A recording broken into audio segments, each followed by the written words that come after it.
అదే RTV app వార్తల్ని క్షణాల్లో చదివే అవకాశం ఉంటుంది. ఒక న్యూస్ పేపర్, ఒక టెలివిజన్ ఛానల్ మీ చేతుల్లో ఎప్పుడూ ఉంటాయి. మాటలు మాట్లాడుతుండనే నేను మొన్న స్పష్టంగా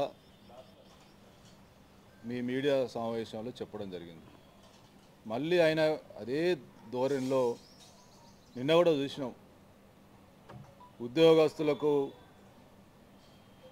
తెలంగాణ కోసం కొట్లాడిన ఉద్యోగస్తులను ఏదో అడుక్కునేటట్టు చేసినామని ఇంకేదో రకరకాలుగా మాట్లాడుతూ ఉన్నాడు. మీ యొక్క మిత్రుడు బీజేపీకి జీవితకాల మిత్రుడైనటువంటి బీఆర్ఎస్ పార్టీ గత ముఖ్యమంత్రి కేసీఆర్ నువ్వు కొట్టినట్టు చేస్తేనే అరిచినట్టు చేస్తా అని ఇద్దరు ఏ విధంగా అయితే అండర్స్టాండింగ్గా పనిచేసినరో ఆ కేసీఆర్ వల్లనే కదా ఇలా 7 లక్షల కోట్ల అప్పు మిగిల్చిపోతే ఇవాళ కడుపులో పెట్టుకొని ఉద్యోగస్తులను అదేవిధంగా పెన్షన్దారులను అందరినీ కూడా మొదటి తారీఖునే జీతాలు ఇచ్చుకుంటూ సాధ్యమైనంత అన్ని రకాలుగా ఆదుకోవడానికి ప్రభుత్వం కృషి చేస్తే నీ చిరకాల మిత్ర బంధం ఉన్నటువంటి పార్టీ చేసినటువంటి ఏదైతే గత 10 సంవత్సరాలు చేసినటువంటి దౌర్భాగ్య పరిస్థితిని అధిగమించుకుంటూ ఇలా ముందుకెళ్తూ ఉంటూ మళ్ళీ ఇలా నువ్వే మాట్లాడుతాను. అదేవిధంగా కులగణన మీద మాట్లాడడానికి సిగ్గుండాలి. నిష్పాక్షంగా ఎక్కడ కూడా ఎవరి ప్రమేయం లేకుండా ఎవరికి ఎంతో అంత రిజర్వేషన్ కల్పించాలనేటువంటి చిత్తశుద్ధితోటి అలా ప్రభుత్వం పనిచేస్తూ ఉంటే దాన్ని కూడా తప్పుపట్టే ప్రయత్నం చేస్తూ ఉన్నావు.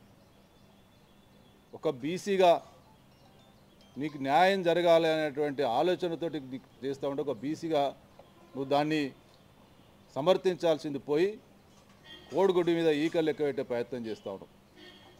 అదేవిధంగా కాంగ్రెస్ పార్టీలో హిందూ రక్తం లేదు, ఏది వాడుతుంది మాట్లాడుతూ ఉన్నాడు.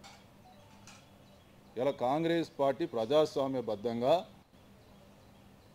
అందరినీ కలుపుకొని పోయి ఈ దేశం కోసం స్వాతంత్రం తీసుకొచ్చి ఈ దేశంలో ఉన్నటువంటి అన్ని వర్గాలను కలుపుకొని పోయి అందరికీ న్యాయం చేస్తూ ఇలా ఈ దేశాన్ని ఇంత దూరం తీసుకొచ్చినటువంటి ఘనత ఈ కాంగ్రెస్ పార్టీ.